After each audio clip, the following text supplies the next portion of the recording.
In this video, I'm going to teach you how to set up Google Drive as WordPress media library.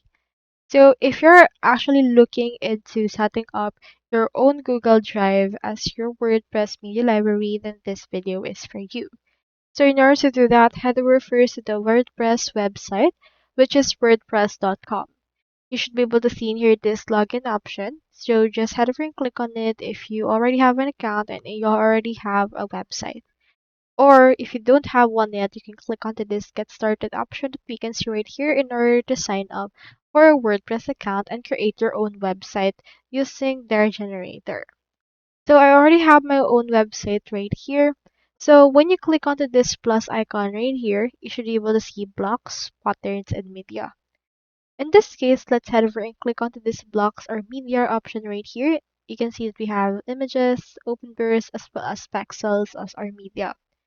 So you can click onto this open media library and you can just drop and upload right here some files.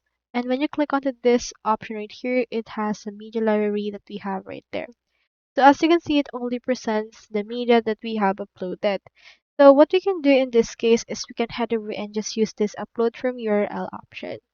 So this URL right here, you should be able to just input right here your Google Drive URL. So alternatively, you also have the option to add or install the Google app application onto your WordPress site. To do that, you can head over right here to this plugins. And then under that, it should be able to show you all of the plugins that you can actually add into your WordPress site.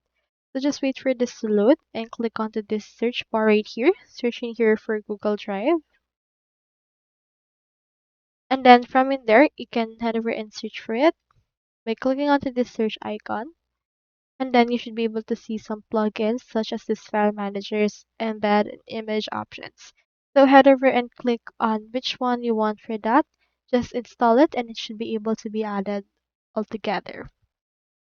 So that's all there is today and I hope this video helped you out.